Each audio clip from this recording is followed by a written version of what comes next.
بندے کو زندگی گزارنے کے قرآن مجید کی ان 2 آیات مبارکہ میں 3 اصول بتائے گئے۔ اس کی زندگی ان 3 اصولوں پر گزرنی چاہیے۔ ان اصولوں میں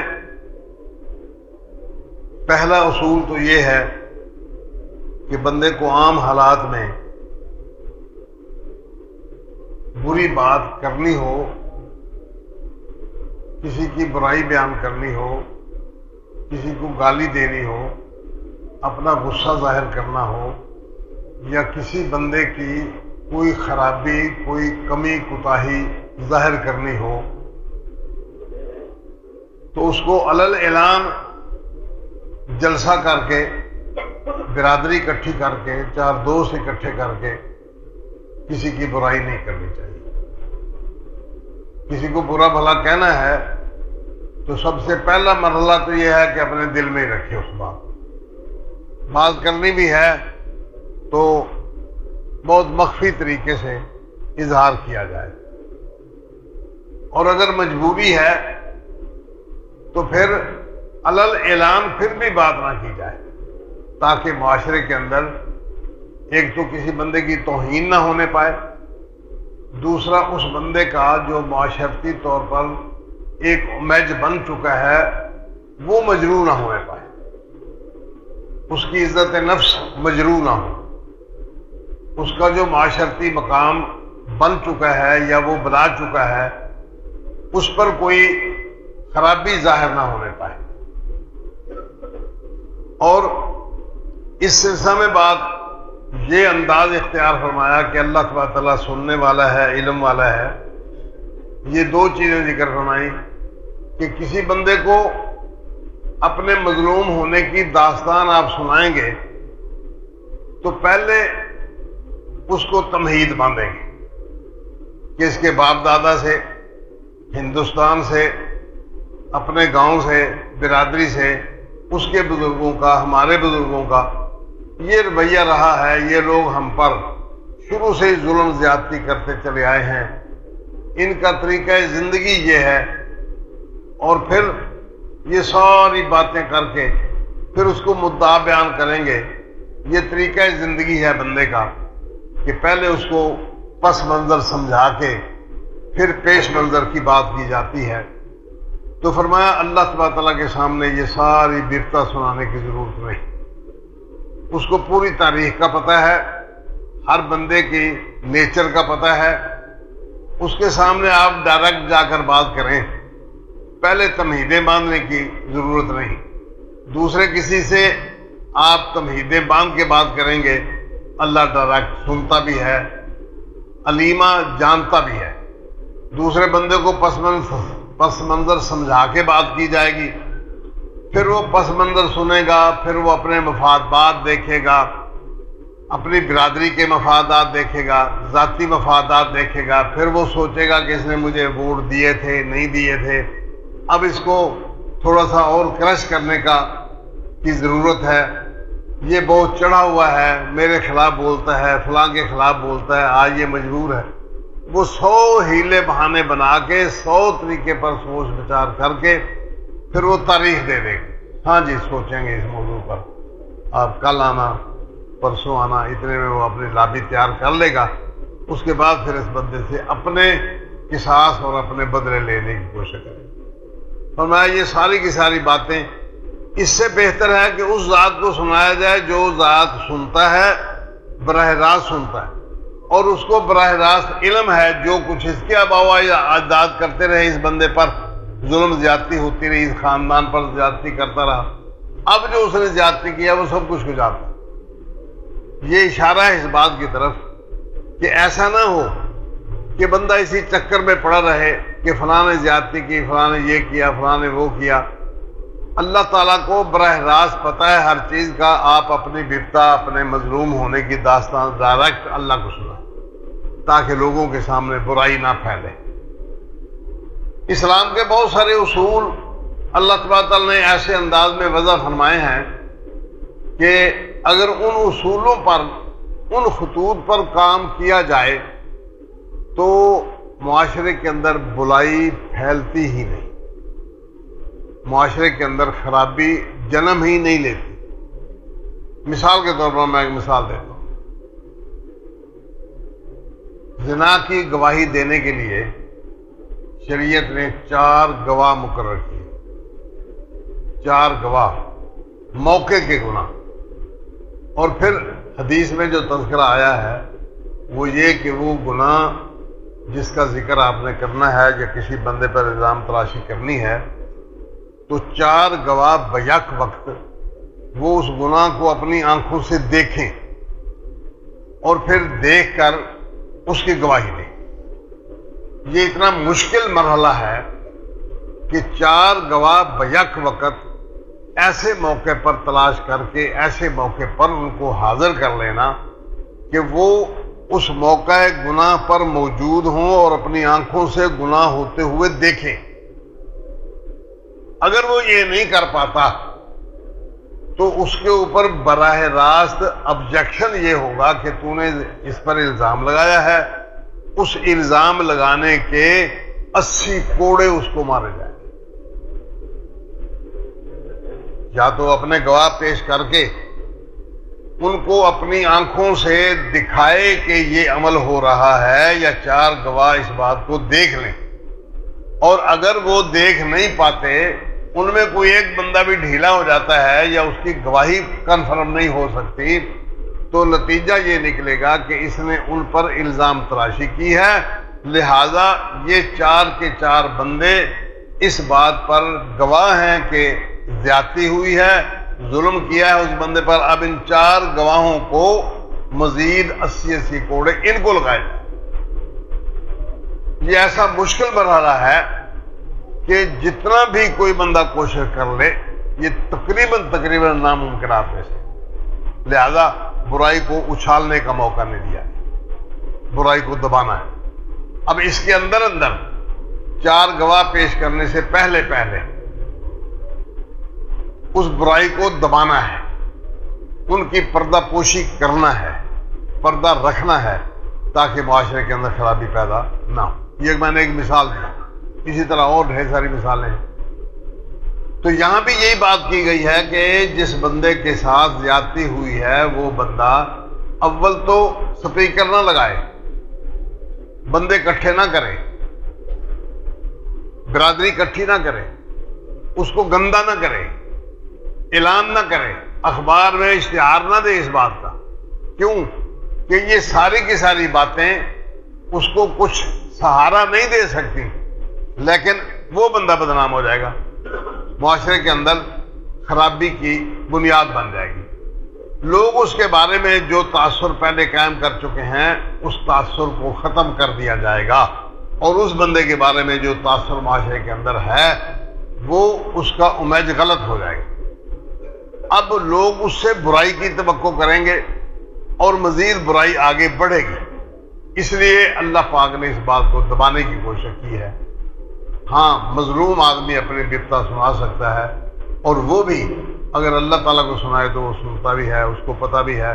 جس کو سنائیں گے وہ پہلے اپنا پس منظر سمجھانا پڑے گا، پھر اس کے بعد پیش منظر کا خاکہ بنانا پڑے گا، پھر یہ سارے کے سارے مراحل طے کرنے کے بعد پھر کہیں جا کے بات بنے گی۔ اس لیے فرمایا کہ یہ سب باتیں اللہ تعالیٰ کے ساتھ کی جائیں۔ اللہ تعالیٰ کو ان تمام باتوں کا پہلے سے پتہ بھی ہے اور وہ اس کے پس منظر پیش منظر کو جانتا ہے، لہذا لوگوں کے سامنے باتیں کرنے کی بجائے اللہ سے بات کریں۔ یہ ایک اصول بدل۔ اب اس کے بعد ایک بندے پر ظلم ہو گیا، زیادتی ہو گئی، اب وہ لوگوں کو بتانا چاہتا ہے، پھر دوبارہ اللہ پاک نے اسی اصول کو قائم رکھا اور ارشاد فرمایا ان تبدو خیرن، اگر کسی بندے نے آپ پر زیادتی کی ہے تم اس کے بدلے میں بجائے اس کے ظلم کو لوگوں کے سامنے اظہار کرنے کے یا لوگوں میں اس کو بدنام کرنے کے بجائے اپنی زبان سے اس کے بارے میں اچھائی اور خیر و برکت کے کلمات بتائیں، لوگوں کے اندر اس کا پرچار اچھے الفاظ میں کریں، برائی کے الفاظ کے ساتھ اس کا پرچار نہ کریں، اور اس بات کو بجائے برائی کے ذکر کرنے کے اس بندے کے بارے میں اچھائی کا تذکرہ کریں. آپ کی زبان سے اچھائی کے کلمات نکلے. نبی اکرم صلی اللہ علیہ وسلم مدینہ میں تشریف لے گئے. ایک موقع ایسا آیا کچھ دنوں کے بعد ہی عبداللہ بن ابی جو اصلاً یہودی تھا، حالات کو دیکھ کر وہ بندہ بڑا چاتر چلاک تھا، وہ بعد میں بظاہر مسلمان ہو گیا. اسی دوران نبی اکرم صلی اللہ علیہ وسلم کو ایک دفعہ حضرت سعد رضی اللہ تعالیٰ عنہ کے بیمار ہونے کی وجہ سے تیمارداری کے لیے ان کے گھر جانا پڑا. جاتے ہوئے راستے میں محلے کی میٹنگ تھی، مسلمان بھی بیٹھے تھے، یہودی بھی بیٹھے تھے. آپ صلی اللہ علیہ وسلم وہاں رکے. رکنے کے بعد ان سے بات چیت. اب عبداللہ بن ابی اللہ تبارک تعالیٰ کی طرف سے اس کی قدرت دیکھیں. جن دنوں میں نبی اکرم صلی اللہ علیہ وسلم مدینہ میں تشریف لے گئے، پہنچ گئے، اس کے چند دنوں کے بعد ہی اس علاقے کی سرداری کا تاج عبداللہ بن ابی کے سر پر رکھا جانا تھا. نبی اکرم صلی اللہ علیہ وسلم کو لوگوں نے دیکھا تو وہ جتنا سرداری کے تاثرات تھے نا، وہ سارے ادھر جانے کے بجائے وہ نبی صلی اللہ علیہ وسلم کی طرف پلٹ گئے. شخصیت، گفتگو، اصول اور دن بدن نبی اکرم صلی اللہ علیہ وسلم کی مقبولیت. اب کوئی بندہ جس دن ابو عبداللہ بن ابی کا تاج سر پہ رکھا جانا تھا، اس دن کوئی بندہ بھی اس تقریب نہ منعقد ہوئی، نہ اس کو جرت ہوئی، اور نہ ہی کوئی بندہ وہاں پہنچا. وہ بندہ یہ سارا دکھ اپنے دل میں رکھ کے رو بھی نہ سکا اور اس دن کو برداشت بھی نہ کر سکا. نبی اکرم صلی اللہ علیہ وسلم کے بارے میں وہ اپنے دل کے اندر بہت برے برے تاثرات لے کر کچھ کر بھی نہیں سکے. نبی اکرم صلی اللہ علیہ وسلم مجلس کے پاس سے گزرے تو آپ گدھے پر سوار تھے، وہاں رکے اور آپ نے ان لوگوں کو مجموعی طور پر اسلام کی دعوت دی. عبداللہ بن ابی پہلے ہی بھرا بیٹھا تھا. وہ کہتا ہے، اوے جوان، نبی صلی اللہ علیہ وسلم کہتے ہیں، اوے جوان، تو جو باتیں کرتا ہے نا یہ بڑی اچھی، لیکن یاد رکھ اپنے گھر بیٹھا کر، جو تیرے پاس آ جائے تو اس کو اپنا یہ واز تبلیغ اس کے سامنے کیا. ہماری مجلسوں کو اپنے گدھے کی بدبو اور اس کی دھول سے خراب نہ کیا تھا. بہت بری بات. آپ صلی اللہ علیہ وسلم خاموش رہے. مسلمان بھڑک اٹھے. انہوں نے کہا، تو کون ہوتا ہے روکنے والا؟ اللہ کے رسول، آپ ہمارے مجلسوں میں آیا کریں، اپنے گدھے کی پیاری پیاری خوشبو اور اس کی اچھی اچھی دھول سے ہمارے معاشرے کے اندر ہماری مجلسوں کو معطر کیا کریں، اور ہمارے نتھروں کو اس کی پیاری پیاری جو دھول ہے اس سے آپ مستفید کیا کریں. اچھا، آپس میں لڑائی ہوتے ہوتے رہ گئی. نبی صلی اللہ علیہ وسلم نے دونوں فریقوں کو ٹھنڈا کیا اور آپ آگے بڑھ گئے. حضرت سعد رضی اللہ تعالیٰ عنہ اپنے قوم کے سردار تھے، قبیلے کے سردار تھے. اللہ کی قدرت، نبی اکرم صلی اللہ علیہ وسلم کے وہاں پہنچنے سے پہلے ہی یہ خبر سعد رضی اللہ تعالیٰ عنہ تک پہنچ گئی. نبی اکرم صلی اللہ علیہ وسلم جب وہاں پہنچے تو دکھ آپ کو بھی بہت زیادہ تھا. آپ نے سعد رضی اللہ تعالیٰ عنہ سے کہا، یا سعد، اما سمیتا ما قال لی ابو الحباب. عبداللہ بن ابی کی کنیت تھی ابو الحباب، حباب کا باپ. اور عرب کے اندر آج بھی کسی بندے کو انتہائی عزت اور احترام سے پکارا جانا یا اس کا نام لے کر نام کی بجائے اس کی کنیت کے ساتھ اس کا تذکرہ کرانا، تعارف کروانا، یہ اس بندے کی انتہائی عزت اور احترام کی بات ہے. آپ صلی اللہ علیہ وسلم نے اس بندے کا تعارف کروایا کہ آپ کو پتہ ہے کہ ابو الحباب نے مجھے کیا کہا ہے. نبی اکرم صلی اللہ علیہ وسلم نے اس کے ساتھ کوئی غصے اور جذبات کی بات نہیں کی. بلکہ یہ انداز اختیار کیا کہ ابو الحباب نے مجھے کیا کہا ہے. تو نبی اکرم صلی اللہ علیہ وسلم کو سعد رضی اللہ تعالیٰ نے کہا کہ یا رسول اللہ، آپ کو تو پتہ ہے اس کو سرداری کا تاج رکھا جانا تھا، لیکن آپ کے آ جانے کی وجہ سے اس کا وہ سارے کا سارا پلان ختم. اب وہ آپ کے بارے میں انتہائی غصہ رکھتا ہے اور اس کے غصے کا اظہار اس نے آپ کے سامنے اس طرح کیا. آپ چھوڑیں اس بات کو، اس بندے کی کوئی اہمیت نہیں ہے، کل کلا اس کی کوئی اہمیت بننی بھی نہیں ہے، اس لیے کہ منافق انداز کا بندہ ہے، جس مجلس میں جاتا ہے اسی مجلس کا ہو کے رہ جاتا ہے. آپ صلی اللہ علیہ وسلم کو اس نے ٹھنڈا کرنے کی کوشش کی. آپ صلی اللہ علیہ وسلم پہلے ہی کوئی بات نہیں کر رہے تھے.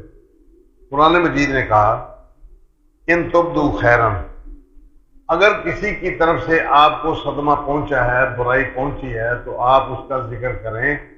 ذکر کریں تو پھر برے انداز میں نہ کریں. کیا کریں؟ اس کو خیر کے الفاظ سے یاد کریں. معاشرے میں جو اس کا مقام اور مرتبہ ہے اس کو قائم رکھیں اور اس کو قائم رکھ کے بات کریں، تاکہ معاشرے کے اندر اس بندے کا جو امیج بن چکا ہے وہ خراب نہ ہو. ایک اصول جو اللہ پاک نے بیان فرمایا وہ یہ اصول کہ بات کرو کس طرح کی بات ہے، اچھی بات ہے بری بات ہے، اس کو خیر کے ساتھ ظاہر کرو. آپ کا ماموں ہے، آپ کا چچا ہے، آپ کا رشتہ دار ہے، آپ کا بھائی ہے، آپ کا استاد ہے، اس کے بارے میں جو بات کرنی ہے وہ اچھائی اور خیر و برکت سے بھری ہوئی ہو، برائی کے ساتھ اس کا تذکرہ نہ کرے، وہ جیسا بھی ہے. لیکن آپ کے ساتھ جو اس کا تعلق ہے، اس تعلق کے بنیاد پر آپ اپنے غصے کو دبائیں اور دبا کے اس کا اظہار کریں اچھے اللہ. اور تخفو. نمبر 2، اگر ایسا نہیں کر پاتے تو پھر اس کو مخفی کر، چھپا دیں، بالکل مخفی ہو. اس بات کا اپنی اولاد کے سامنے، برادری کے سامنے، دوست احباب کے سامنے، اپنے شاگردوں کے سامنے مخفی ہو جائے. یہ بات ظاہر ہی نہ ہو، بات بالکل چھپ جائے کہ آپ کے بارے میں کسی نے یہ تاثر دیا ہے یا آپ کے ساتھ کسی نے یہ زیادتی کی ہے، اس کو مخفی کر. یہ دوسرا اصول ہے، مخفی کر. نبی اکرم صلی اللہ علیہ وسلم ایک دن گھر بیٹھے ہوئے تھے کہ بی بی عائشہ رضی اللہ تعالیٰ عنہ نے آپ سے پوچھا کہ یا رسول اللہ، آپ کو اعلان نبوت کیے ہوئے آج تقریباً 20-22 سال ہو گئے. مکہ میں بھی رہے آپ، مدینہ بھی آ گئے، لڑائیاں جھگڑے بھی ہوئے. آپ کی قوم کی طرف سے کوئی ایسا دکھ جو آپ باوجود بھول جانے کے اس کو بھلا نہ سکے، کوئی تکلیف دہ انداز، کوئی تکلیف دہ دکھ جو آپ کو آج تک آپ باوجود اس کے کہ صبر کے پہاڑ ہیں لیکن اس دکھ کو آپ بھلا نہ سکے. نبی صلی اللہ علیہ وسلم نے ارشاد فرمایا کہ عائشہ چھوڑ، گزر گیا وقت جو گزرنا تھا، اب گزشتہ باتوں کو یاد کرنے سے کیا فائدہ. عرض کیا نہیں یا رسول اللہ، مجھے ضرور بتائیں. پھر آپ نے معذرت کی، لیکن بی بی صاحبہ ضد میں آ گئی، نہیں جی بتائیں گے، ضرور بتائیں. آپ نے پھر اس دکھ کا اظہار کیا جو قوم کی طرف سے آپ کو ظاہر ہوا تھا، لیکن آج تک وہ دکھ چھپ گیا. نبی اکرم صلی اللہ علیہ وسلم قرآن مجید کے الفاظ، آپ کے قرآن مجید کے اصول، قاعدے ضابطے کی تشریح. اب ادھر پہلا مرحلہ جو تھا اسی پر عمل پیرا ہے. اب دوسرا مرحلہ او تخفو ہو یا اس کو مخفی کر دو. دکھ جو ظاہر ہونا چاہیے تھا لیکن وہ ظاہر نہیں ہوا، کسی کو پتہ نہیں چلا. نبی صلی اللہ علیہ وسلم نے ارشاد فرمایا، جب اس نے بہت مجبور کیا تو آپ نے ارشاد فرمایا کہ عائشہ مجھے تیری قوم کی طرف سے جو سب سے بڑا دکھ پہنچا ہے وہ بھولتا نہیں۔ وہ یہ ہے کہ میں ابتدائی دور اسلام میں اعلان نبوت کے بعد ایک موقع تھا حج کا، لوگ مینا میں عرفات میں جمع تھے، میں عرفات میں حج والے دن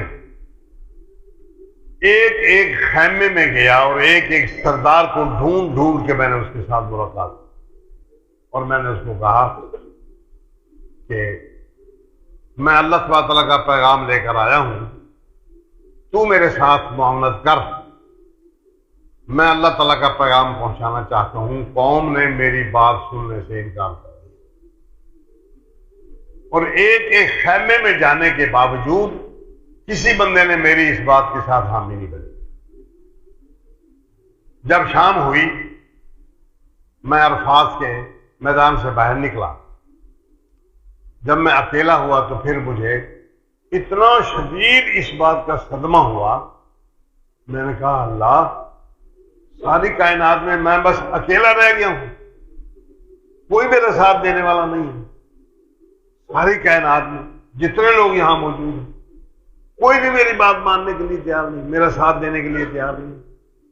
مجھے اتنا غم لگا کہ میرے دل و دماغ میں کوئی ہوش حواس نہ رہا۔ بس مجھے نہیں پتا میں چل رہا ہوں کہ بیٹھا ہوں، لیٹا ہوں کہ جاگتا ہوں، سویا ہوا ہوں یا کیا ہے، کدھر جانا تھا، کہاں جا رہا ہوں، کہاں پہنچا ہوں، چل رہا ہوں یا بیٹھا ہوں، کوئی پتہ نہیں۔ اسی پریشانی میں چلتا گیا اور میں ایک مقام پر پہنچا۔ وہاں جا کے میں نے جب ہوش آیا مجھے تو میں نے چاروں طرف دیکھا، پہاڑی سلسلہ تھا، اس پہاڑی سلسلے میں میں نے دیکھا کہ میں اس وقت وادی قرن ثعلب میں پہنچا۔ وادی قرن ثعلب یہ عرفات کے میدان سے تقریباً 12 میل کا فاصلہ ہے، بعض روایتوں میں 16 میل کا فاصلہ ذکر۔ اس دوران مجھے کوئی ہوش نہیں رہا، چل رہا ہوں، کدھر جانا ہے کوئی پتہ نہیں، کہاں پہنچا ہوں کوئی پتہ نہیں، کیا مشن ہے کوئی پتہ نہیں، دکھ کیا ہے کوئی پتہ نہیں، جاگ رہا ہوں یا سویا ہوں۔ ساری رات چلتا بعض روایات میں 16 میل کا سفر طے کر چکا ہوں، بعض روایات میں 12 میل کا سفر طے کر چکا ہوں۔ وہاں جا کے جب میں نے تھوڑا سا اپنے ہوش حواس میں آیا تو میں نے دیکھا کہ میں وادی قرن ثعلب میں۔ اس وقت وہ فرشتہ آیا، کہنے لگا محمد کریم صلی اللہ علیہ وسلم، میں اللہ کا فرشتہ ہوں اور اللہ نے مجھ کو پہاڑوں کا ذمہ دار بنایا ہے۔ اللہ نے تیری بات سن لی، تیری قوم کی بات بھی سن لی، اب اللہ نے مجھے حکم دیا ہے کہ جاؤ محمد کریم صلی اللہ علیہ وسلم سے جا کے پوچھو، جس طرح وہ کہیں اس طرح کرو۔ اب آپ بتائیں مجھے، تیری قوم کی بات بھی اللہ نے سن لی ہے، تیری بات بھی اللہ نے سن لی ہے، میں پہاڑوں کا فرشتہ ہوں، مجھے آپ حکم دیں تو میں ان دونوں اکشابین کا مطلب ہے کہ عرفات کی وادی میں دو پہاڑ جو ایک دائیں طرف ہے ایک بائیں طرف ہے، ان دونوں کو اٹھا کے میں اس طرح آپس میں ملا دیتا ہوں۔ وہاں سے چل کے لوگ مشعر حرام تک پہنچے ہیں، دونوں پہاڑوں کو میں اٹھا کے اس طرح ملا دیتا ہوں۔ ان لوگوں کے اندر سے کوئی ایک بچہ بھی نکل کے گھر نہیں جا سکتا۔ آپ مجھے فرمائیں، میں آپ کے حکم کا انتظار کروں۔ آپ خاموش رہے، تھوڑی دیر سوچنے کے بعد فرماتے ہیں نہیں، آپ کی مدد کی ضرورت نہیں، آپ چلیں۔ یہ نہ صحیح، انہوں نے میری بات نہیں مانی نا، یہ نہ صحیح، ان کی اولادیں، مجھے ان کو تباہ نہیں کرنا، مجھے ان میں سے کچھ دانے نکال لیں. کب نکلتے ہیں؟ کیسے نکلتے ہیں؟ اس امید پر کہ اللہ تبارک تعالیٰ ان میں سے کسی کو ہدایت دے دے گا، میری بات آگے پہنچ جائے گی. اور مار دینا یہ تو کوئی مشکل کام نہیں. ابھی آپ کو کہہ دیں آپ سارے لوگوں کو ختم کر دیں، لیکن یہ بات اللہ، آپ اندازہ کریں کہ صدمہ کتنا پہنچا ہے، دکھ کتنا ہے، حوصلہ کتنا ہے. بات بخشی ہو گئی. اور اس وقت سے لے کر 8-9 سال ہو چکے مدینہ میں آئے تھے، 10-11 سال وہاں رہتے ہوئے گزر گئے. ان 22-23 سالوں میں، ان 22-21 سالوں میں کسی بندے کے سامنے آپ نے اس دکھ کا اظہار نہیں اور تو مخفی کر دی. بس ہو گیا جو ہو گیا. خالو نے ظلم کیا ہے نا، ماموں نے ظلم کیا ہے، بچی کو طلاق دے دی، شادی نہیں کی، ظلم زیادتی کی، مارتے پیٹتے ہیں. یہ ساری کی ساری دکھ تکلیف کسی کے سامنے اظہار نہیں کی. اتنا صدمہ پہنچا اللہ کے رسول صلی اللہ علیہ وسلم کو، قطعاً کوئی اظہار نہیں کیا. یہ دوسرا مرحلہ ہے. اور تو یا مخفی.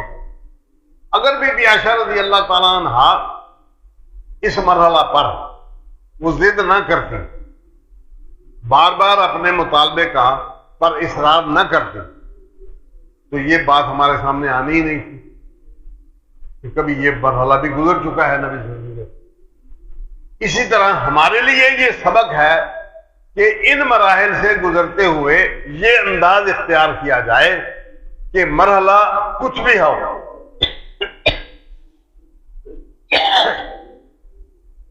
اس کا اظہار نہ کیا جائے، خاموشی اختیار. اس لیے کہ اس خاموشی میں اللہ تبارک و تعالیٰ کی طرف سے جو اسباب مہیا ہوتے ہیں وہ سارے کے سارے اللہ پاک خود آپ بدلنے لیتا ہے. دیکھیں بنی اسرائیل کو، حضرت یوسف علیہ السلام صدیاں بیت گئیں، مصر میں تشریف لے گئے، اپنی قوم کو، اپنی برادری کو بلا لیا.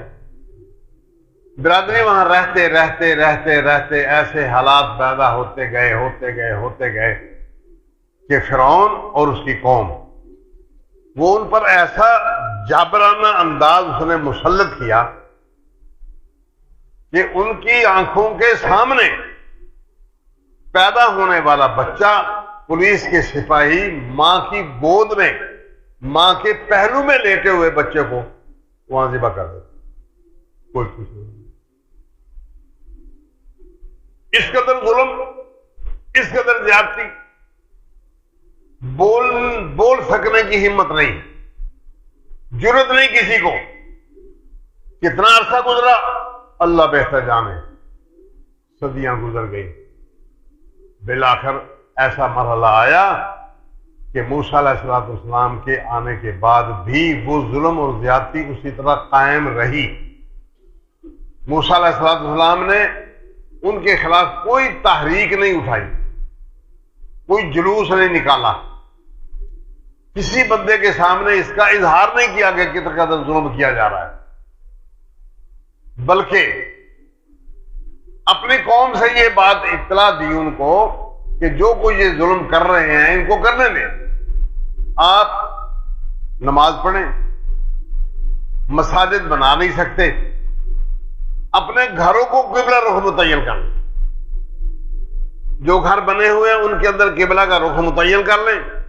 جو نئے بنانے ہیں اس کو ایسے زاویے میں بنائیں کہ آپ وہاں کھڑے ہو کر سب بنا سکیں اور نماز شروع کر دیں.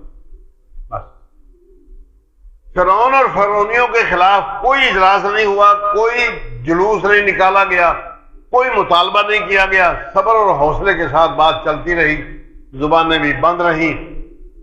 اتنا ظلم زیادتی برداشت کرتے کرتے کرتے کرتے صدیاں بیت گئی. اور فرعون اور فرعونی وہ واقعتاً فرعون بنا ہوا ہے. نتیجہ کیا نکلا؟ ایک ہی مرحلے میں اللہ تعالیٰ نے سارے لوگوں کو، پوری کی پوری فوج اور پوری کی پوری رعایا جو تماشا دیکھ رہی تھی آئی ہوئی تھی، سب کو ایسا انداز اختیار فرمایا، کہ سمندر میں ان کو اندر لے جا کر یک لخت پانی چھوڑ، ایک بچہ بھی نہیں باہر نکلا، ایک بچہ بھی نہیں باہر نکلا۔ ظلم آخر ظلم ہے، بڑھتا ہے تو مٹ جاتا ہے، ظلم آخر ظلم ہے، بڑھتا ہے تو مٹ جاتا ہے۔ آپ حوصلہ تو کریں، کچھ اللہ تعالیٰ کو موقع تو دیں، کچھ اپنا کردار تو پیش کریں۔ جب تک کردار پیش نہیں کیا گیا ظلم زیادتی ہوتی رہی۔ جب موسیٰ علیہ السلام نے قوم کا کردار متعین کر دیا اور وہ لوگ اب فرعون کے ماحول میں، اس کے شہر میں، اس کی مملکت میں مساجد بنا کے اذان تو نہیں دے سکتے تھے، خفیہ اللہ تعالیٰ کے ساتھ باتیں کرتے رہے۔ نتیجہ یہ نکلا کہ جو انہونی تھی وہ ہو گئی۔ اب کون پوری کی پوری فوج کو، پورے کے پورے لاہ و لشکر کو بیک وقت اٹھا کے بنی اسرائیل کے کندھوں سے اتار پھینکے اور بالکل برباد کر دیں؟ یہ اللہ کی پلان ہے۔ اس کو موقع تو دیں، کم از کم اس کے اصول کے مطابق اس کو وقت دیں۔ کل یوم ہوا فی شان، ہر روز اللہ تبارک تعالیٰ نئے کام میں ہے، اس کو ایک کام نہیں ہے۔ ہمیں تو صرف اپنے کھانے پکانے سے غرض ہے نا، ہمیں کوئی تکلیف نہ پہنچے۔ لوگ کیا کریں؟ لوگ جیسا جاتے ہیں کرتے ہیں۔ ہمیں اپنے جسم کے ساتھ زیادہ سے زیادہ اپنے خاندان کے ساتھ، گھریلو معاملات میں گھر والوں کے ساتھ، بس یہی دلچسپی ہے، باقی جہان سے تو کوئی دلچسپی نہیں۔ اللہ تبارک و تعالیٰ کو اتنا بڑا جہان چلانا ہے، کس کو کہاں پر کیا دکھ پہنچانا ہے، کس کو کہاں پر کیا تماچا لگانا ہے، کس کو کس طرح پر اس کو نوازنا ہے، کس طرح اس کا انتظام ہے وہ چلانا ہے۔ آپ صبر سے اس کے حکم کی پابندی کرتے ہیں، اس کے حکم سے سردولی نہ کریں، اللہ تعالیٰ کے رسول صلی اللہ علیہ وسلم کو سامنے رکھیں اور ان کی سنت کے مطابق عمل کرتے ہیں، اور تخفو ہو یا مخفی کر دو، بس خاموش اللہ تعالیٰ کے ساتھ باتیں کریں۔ میری یہ مجبوری ہے، میری یہ ضرورت ہے، میری یہ فیلنگ ہے۔ کب ہوتی ہے، کیسے ہوتی ہے، قرآن مجید نے اس کی تفصیل ذکر فرمائی۔ فرمایا جب میرے بندے میرے بارے میں آپ سے پوچھیں تو ان کو بتاؤ کہ میں قریب ہوں، اجیب دعوت الداعی اذا دعان ہے، میں قبول کرتا ہوں دعا مانگنے والے بندے کی دعا جس وقت وہ مجھے پکارے۔ اس کے لیے ٹائم کا کوئی پابندی نہیں، وقت کی کوئی پابندی نہیں۔ یہ وقت کی پابندیاں ساری بندے کے لیے ہیں کہ بندہ فریش ہو جائے، سوتے میں جاگ جائے، جاگنے کے بعد وضو بنا لے، وضو بنا کے اس کے کھڑا ہو جائے، پھر اللہ تعالیٰ سے مناجات کرے۔ تو یہ بندے کی کیفیت ہے۔ اذان ہو گئی، اذان ہونے کے بعد بندے نے ٹائم نکال لیا اپنے کاروبار سے، وہ بھاگ کے مسجد میں آ گیا، مسجد میں آ کے اس نے وقت کے مطابق 2 سنتیں ادا کر لی، 4 سنتیں پڑھ لی اس نے۔ اب ٹائم ہے اس کے پاس جماعت سے پہلے، اب بندہ فریش ہے، کوئی ذمہ داری، کوئی بوجھ اس کی ذمہ نہیں، اب بیٹھا وہ دعا کر رہا ہے۔ تو یہ بندے کے لیے یہ اوقات مقرر کیے ہیں کہ بندہ ان اوقات میں اپنے آپ کو فریش پاتا ہے، اللہ تعالیٰ سے گفتگو کرنے کا ذہنی طور پر وہ تیار ہوتا ہے۔ اس موقع پر دعا قبول ہوتی ہے۔ کوئی بندہ اپنی اولاد کے بارے میں بری دعا نہ مانگے۔ اولاد کے بارے میں جو بندہ بری دعا مانگتا ہے اس کی دعا قبول ہوتی ہے، اس لیے کہ بندہ دکھی ہوتا ہے، اس دکھ سے نکلی ہوئی بات اللہ تعالیٰ کے ہاں قبولیت ہوتی۔ آپ نے منع فرما دیا کہ دکھ کو برداشت کرو اور کوئی ایسی بات نہ کرو کہ آپ کی اولاد کو دکھ پہنچے اور پھر آپ کو پریشانی ہو کہ اوہو میں یہ کیا کر بیٹھا ہوں، میرے آنکھوں کے سامنے میری اولاد برباد ہو گئی۔ ایسا نہیں ہونا۔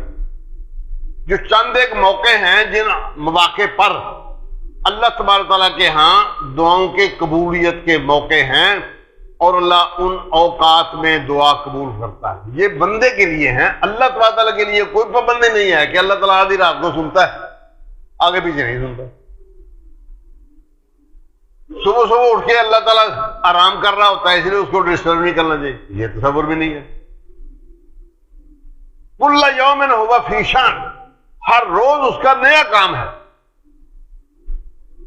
کتنی مخلوق ہے اس کی، آسمان ہے، زمین ہے، اس کے اندر کام کاج ہیں، پھر ستاروں کی دنیا الگ ہے، کہکشاں کی دنیا الگ ہے، پہاڑوں کی دنیا الگ ہے، کہاں کہاں اس نے کیا کیا اصلاحات کرنی ہے. فرمایا کہ اللہ سبحانہ تعالیٰ سنفرغ لکم ایھا الثقلان، اے جنوں اور انسانوں کے گروپ، ان قریب ہی ہم تمہارے واسطے فارغ ہو جائیں گے. گھبراؤ نہ، کرتے رہو، کھلی چھٹی ہے، جو کچھ ہو سکتا ہے کرتے رہو.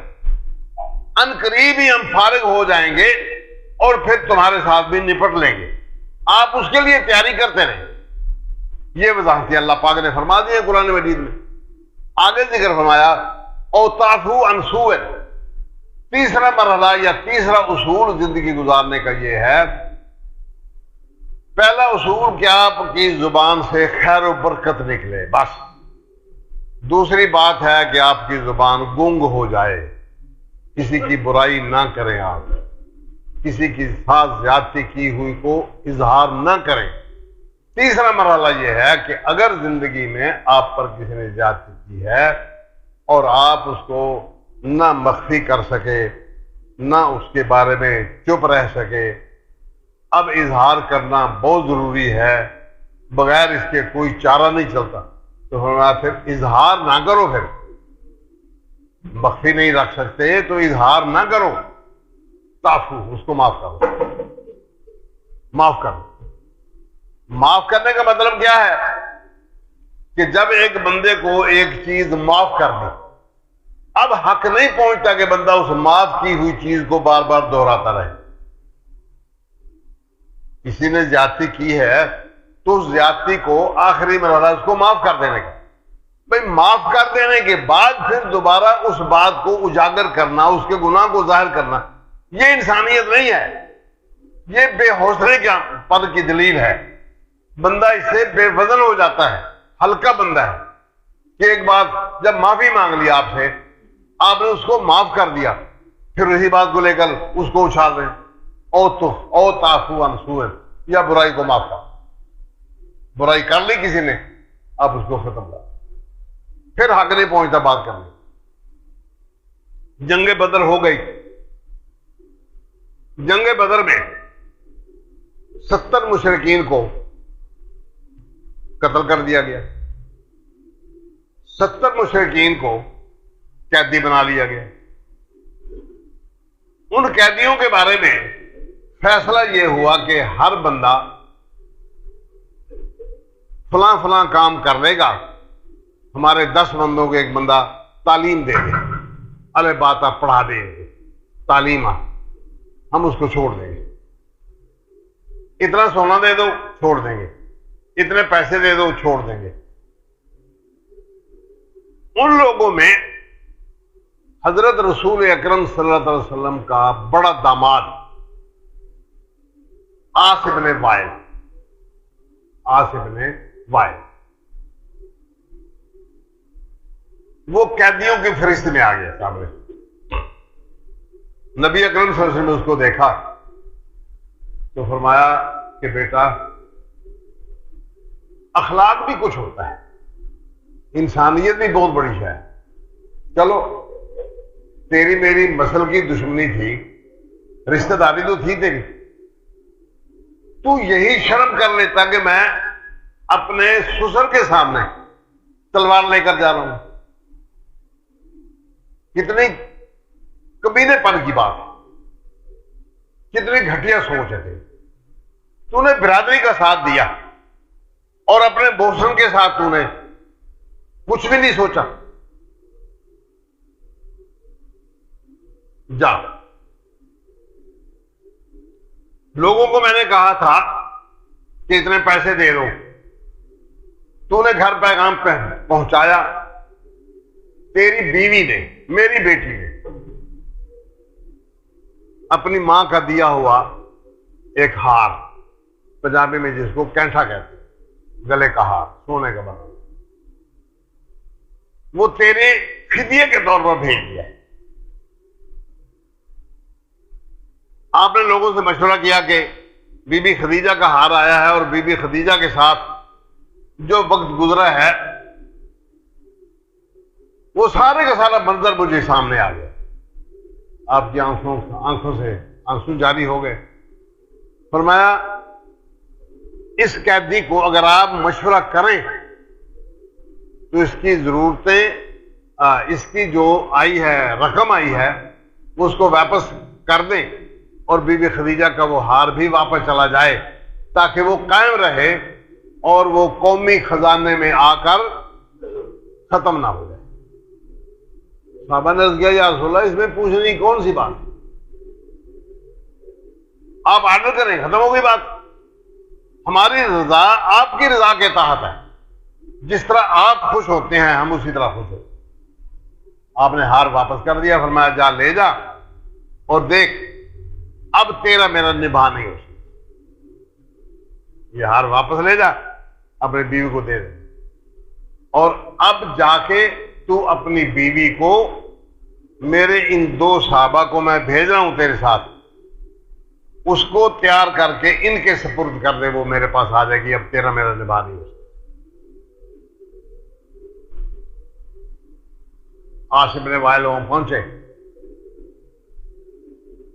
کہنے لگا زینب ابا نے ہاتھ تو واپس کر دیا ہے، اب وہ یہ کہتے ہیں کہ تو اس کو واپس بھیج دے، تو تیاری کر اور صبح تو چلی جا، فلاں فلاں 2 بندے بزرگ آئے ہیں، فلاں وادی میں باہر ٹھہرے ہوئے ہیں، میں ان کے سپرد تجھے کراتا ہوں۔ اب میری تو ہمت نہیں ساتھ جانے کی، وہاں رہنے کی، اس لیے کہ بات بہت زیادہ اخلاقی طور پر ہم پٹ گئے۔ بی بی صاحبہ نے تیاری کی، رات کو صبح اٹھے، اونٹ پہ بٹھایا، چل دیے۔ اونٹ گھر سے باہر نکلا تو مکے میں تازہ تازہ حادثہ ہو چکا تھا، تازہ تازہ حادثہ ہو چکا تھا۔ ہر بندہ اپنے بزرگوں کے قتل پر مغموم ہے، جذباتی ہے، لوگ اکٹھے ہو گئے، کہنے لگے عمر یہ کیا ہے؟ کل محمد کریم صلی اللہ علیہ وسلم نے ہمارے بزرگوں کو قتل کرا دیا، اور آج تو اس کی بیٹی کو یہاں سے صحیح سلامت لے کے جا رہا ہے، نہیں جا سکتی۔ یہ جذباتی باتیں ہوئی۔ اسود نابی ایک بندہ نوجوان، وہ آگے بڑھا، اس نے اونٹ کو سوٹی مار، اونٹ اپنے خیال میں کھڑا تھا، اچانک سوٹی لگی، وہ بھدکا، بی بی صاحبہ اوپر سے نیچے آئی، گرنے کے ساتھ ہی 6-7 مہینے کا حمل تھا، حمل ضائع ہوا۔ اب اور پریشانی بن گئی۔ اتنے میں ابو سفیان کو پتا چلا، چادر اٹھائی ہوئی، ایک ٹانگ اوپر اڑسی ہوئی، وہ آ گیا، کہتا ہے تمہیں شرم آنی چاہیے، اگر محمد کریم صلی اللہ علیہ وسلم نے آپ کے ساتھ زیادتی کی ہے تو وہ بیٹھے ہیں محمد کریم، جاؤ ان سے جا کے بدلہ لے لو۔ زینب ہماری عزت ہے، ہماری بہو ہے، ہماری بیٹی ہے، کم از کم آپ کو یہ تو شرافت کا ثبوت دینا چاہیے تھا کہ مردوں کے ساتھ جو زیادتی ہو چکی ہے، مرد ہیں تو مردوں سے جا کے بدلہ لیں، عورتوں سے بدلہ لینا، اور پھر وہ گھر کی عورتوں سے، یہ کیا شرافت ہے؟ اس کو کہنے لگے کہ تجھے عقل شعور نہیں ہے، کل محمد کریم صلی اللہ علیہ وسلم کے ساتھ ہمارا جھگڑا ہوا ہے اور یہ کچھ ہو چکا ہے، اب تو چٹے دنوں کی بیٹی کو یہاں سے لے کے جائے گا تو یہ انداز تو یہی ہوگا، نتیجہ تو یہی نکلے گا، جا کو عقل کی بات کر، لے جا اس کو گھر، جب لوگ سو جائیں گے رات کو پھر لے جائیں۔ اس نے ایسا ہی کیا، بیوی کو گھر لے گیا، رات ہوئی، لوگ سو گئے، بی بی صاحبہ کو پھر اس نے اونٹ پر بٹھایا اور جا کے باہر جہاں وادی میں وہ 2 صحابہ کرام وہاں بیٹھے ہوئے تھے ان کو سپورٹ کر دیا۔ اب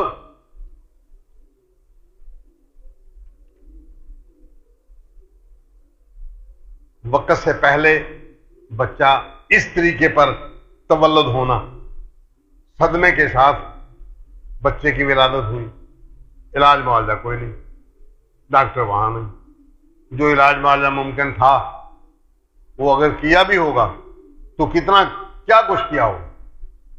اب وہ دو بندے اجنبی حفاظت میں لے کے جا رہے ہیں، ان کو اس بات سے کیا تعلق کہ بی بی صاحبہ کو کتنی تکلیف ہے، یا وہ اظہار کر سکتی ہیں نہیں کر سکتی اپنی تکلیف کا۔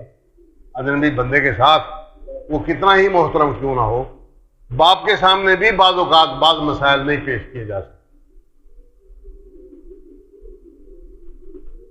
8 دن کا سفر اور اونٹ کا سفر حج کو لے کھاتے کھاتے کھاتے جب بی بی صاحبہ نبی صلی اللہ علیہ وسلم کی خدمت میں پہنچی تو وہ مرنے کے بالکل قریب ہو گئی۔ نبی صلی اللہ علیہ وسلم نے ان کی حالت دیکھی تو آخر انسان ہے، پتھر تو نہیں، مٹی کا بنے ہوئی کوئی دیوار تو نہیں تھی۔ نبی صلی اللہ علیہ وسلم کو شدید صدمہ پہنچا اور فرمایا کوئی ہے؟ بس 2 نوجوان اٹھے، کہتے یا رسول اللہ ہم حاضر ہیں، جو کچھ فرمائیں۔ فرمایا کرو تیاری اور اسود کو پکڑو، جہاں وہ مل جائے اس کو نہ صرف یہ کہ قتل کرو، اس کا سر لے کر میرے پاس آؤ، بلکہ اس کو لکڑیاں اکٹھی کر کے اس کے لاشے کو جلاؤ، جب وہ راکھ ہو جائے تو اس کی راکھ بھی کپڑے میں باندھ کر میرے پاس لے آؤ، اس کا سر بھی لے آؤ۔ ایک باپ کے جذبات ہیں، اللہ تعالیٰ کے رسول صلی اللہ علیہ وسلم آخر باپ بھی تو تھے، رسالت ٹھیک ہے، رسالت ہے، باپ بھی تو تھے۔ وہ 2 نوجوان اٹھے، تیار ہوئے، رات بھر تیاری کی، فجر کی اذان ہوئی، جماعت ہوئی۔ جماعت کے بعد آپ صلی اللہ علیہ وسلم نے اعلان کیا کہ وہ جو ساتھی رات تیار ہوئے تھے وہ ہیں یا چلے گئے؟ وہ اٹھ کے کھڑے ہو گئے، کہتے یا رسول اللہ تیاری مکمل ہو گئی ہے، اب ہم صرف یہ انتظار کر رہے تھے کہ فجر کی نماز پڑھیں آپ کے ساتھ اور ہم جانا چاہتے۔ آپ نے کہا ٹھہرو، رکو، رات اللہ پاک نے میرے سے وحی کی ہے مجھ پر، فرمایا کوئی بندہ کسی ذی روح کو آگ کا عذاب نہیں دے سکتا۔ آپ نے جو ان لوگوں کو فرمایا ہے کہ اسود کو پکڑو، اس کو قتل کرو، اس کی راکھ بناؤ، راکھ اس کی اٹھا کے لے آؤ۔ اسلام یہ نہیں چاہتا، اللہ تبارک تعالیٰ یہ نہیں چاہتا، اس نے کسی بندے کو یہ اختیار نہیں دیا کہ وہ کسی ذی روح کو آگ میں جلائے، زندہ روح کو آگ میں جلائے، بھلے وہ چونٹی ہی کیوں نہیں۔ ہاتھی تو ہاتھی رہا، چونٹی کو بھی جلانا جائز نہیں ہے۔ آپ جائیں، اب اس کو قتل کریں، اس کی لاش اس کو چھوڑیں، ہمیں اس کی ضرورت نہیں، اس کا سر لے کر آؤ میرے پاس۔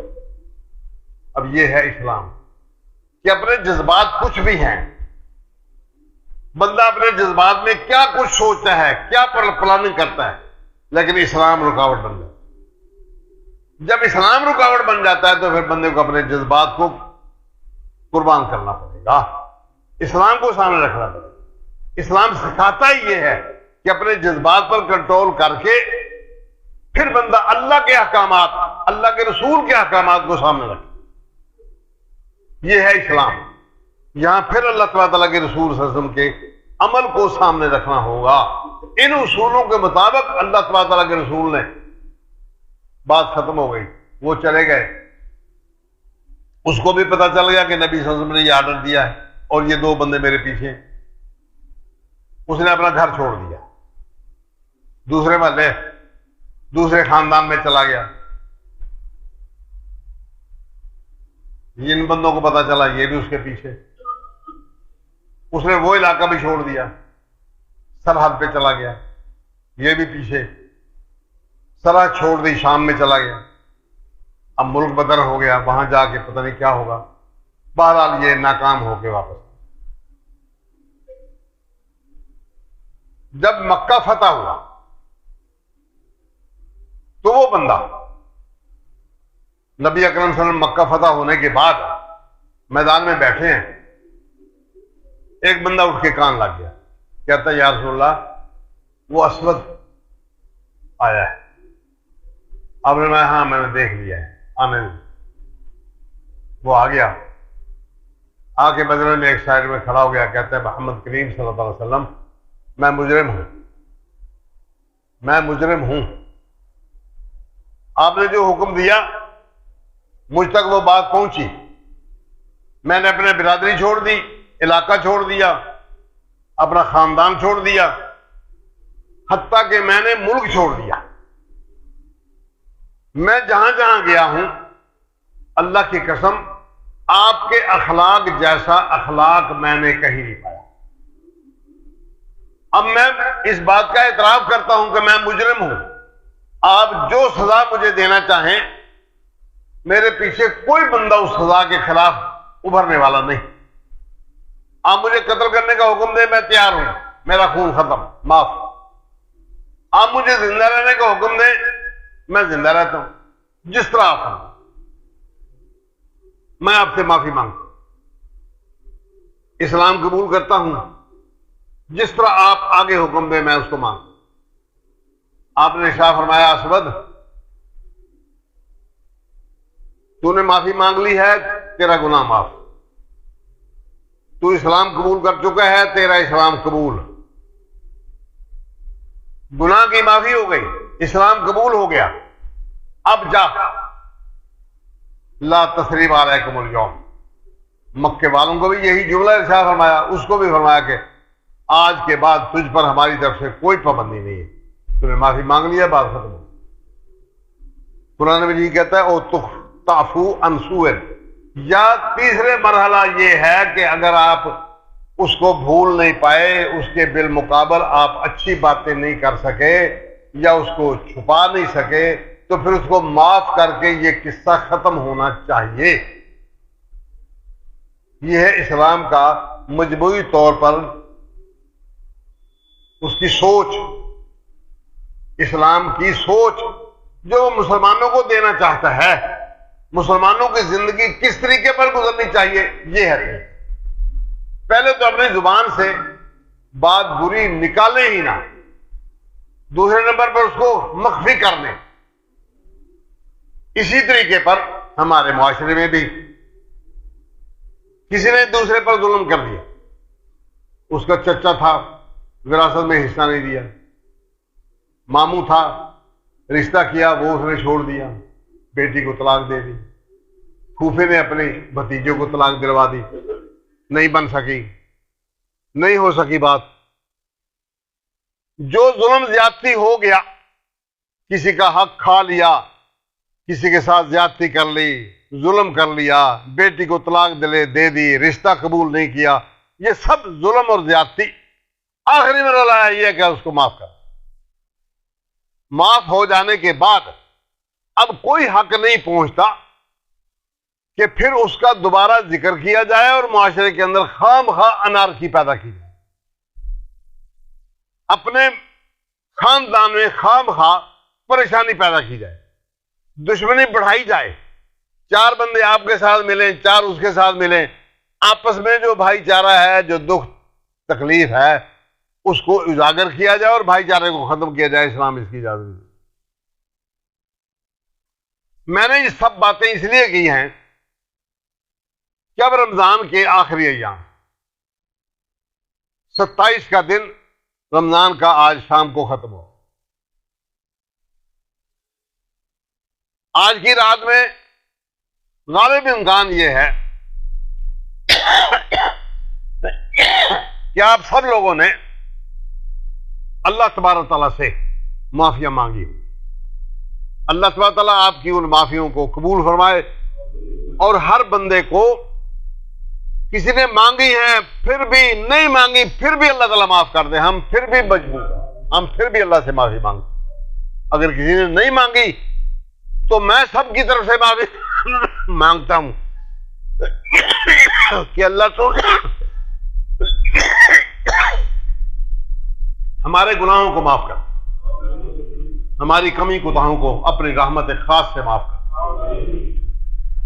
لیکن اللہ تبارک تعالیٰ نے ایک مقام پر فرمایا الا تحبون ان یغفر اللہ لکم، ایک بندہ کا دوسرے کے ساتھ احسان تھا، اس محسن کے ساتھ اس نے زیادتی کی، اس محسن نے اس بندے کے بارے میں کہہ دیا کہ نکل جائے میرے گھر سے، اس کو میرے ساتھ اب تعلق نہیں ہے، آج کے بعد اس کا خرچہ پانی بند، وہ ہے مجبور رہنا اسی گھر میں، اس کو رشتہ داری بھی ہے۔ اللہ تعالیٰ نے آیت نازل فرمائی کہ جن لوگوں کو اللہ نے وسعت دی ہے وہ قسمیں نہ اٹھائیں کہ مہاجرین کو، رشتہ داروں کو،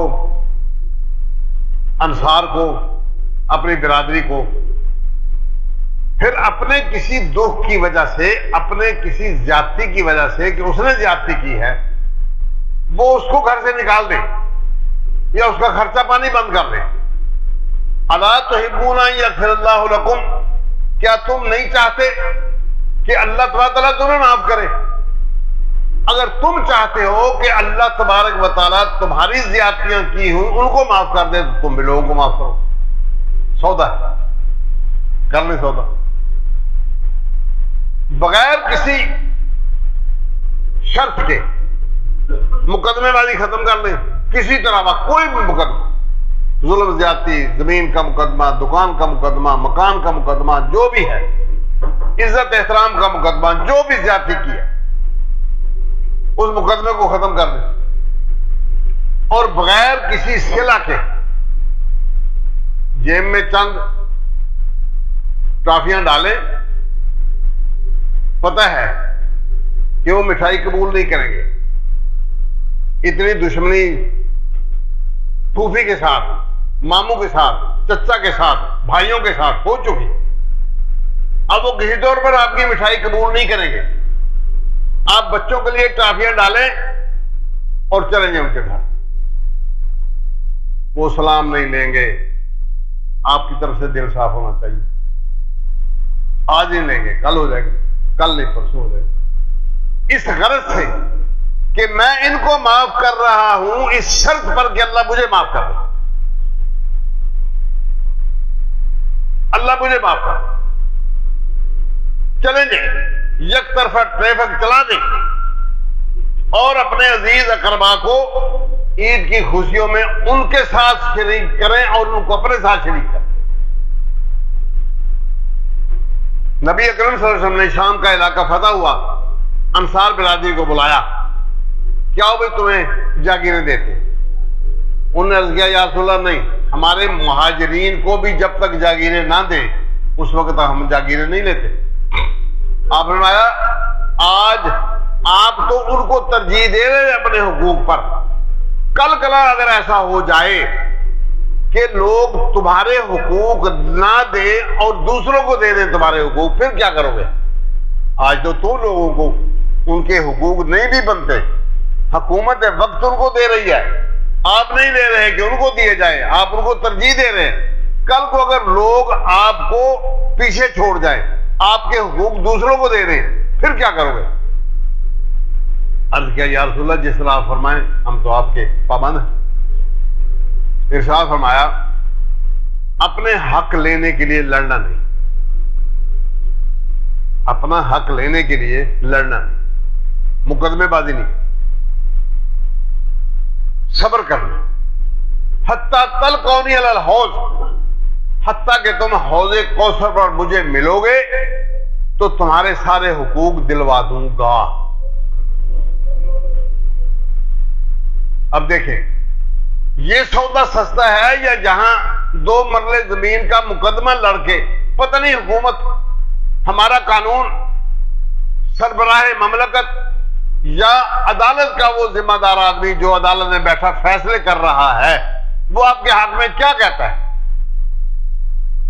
اگر آپ مقدمہ ہار جاتے ہیں، 2 مرلے رہ گئے، نہیں لے سکے نا، پھر اور مقدمہ لڑو، پھر اور عدالت میں جاؤ، آخری عدالت میں بھی آپ کو دنیا میں نہیں ملتا حق، پھر بھی تو اللہ تعالیٰ کے سامنے پیش ہونا ہے نا۔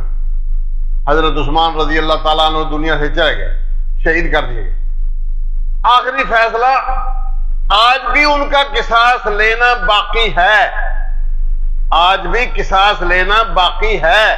وہ قیامت کو اللہ تعالیٰ اس کا فیصلہ کرے گا۔ تو ہم اپنا فیصلہ اللہ تبارک و تعالیٰ کے سپرد کیوں نہیں کر سکتے؟ اپنے مقدمے بازیوں کو ختم کر کے، بھائی چارے کو رواج دے کے، اپنے آپ کو اللہ تبارک و تعالیٰ سے معافی کا مستحق بنا لیا جائے۔ الا تحبون ان یغفر اللہ لکم، کیا تم نہیں چاہتے کہ اللہ تعالیٰ تمہیں بخشے؟ اگر تم چاہتے ہو کہ اللہ تعالیٰ تمہیں بخشے، تم بھی اللہ تعالیٰ کی مخلوق کو بخشو، ختم کرو اس سلسلے کو۔ جس طرح آج ہم فریش ہو کے یہاں سے جائیں تو شام تک یہ سارے گلے شکوے بھائیوں کے، بہنوں کے، چچاؤں کے، بیوی بچوں کے، رشتہ داروں کے، عزیز اقربا کے ختم ہونے کے بعد سارے کے سارے ایک دوسرے کے ساتھ بھائی چارہ ہو، ایک دوسرے کے بھائی بہن بن کر زندگی بسر ہو۔ اس کے نتیجے میں اللہ تعالیٰ ہمارے بھی گناہوں کو بخشے۔ اقول قولی ھذا وآخر دعوانا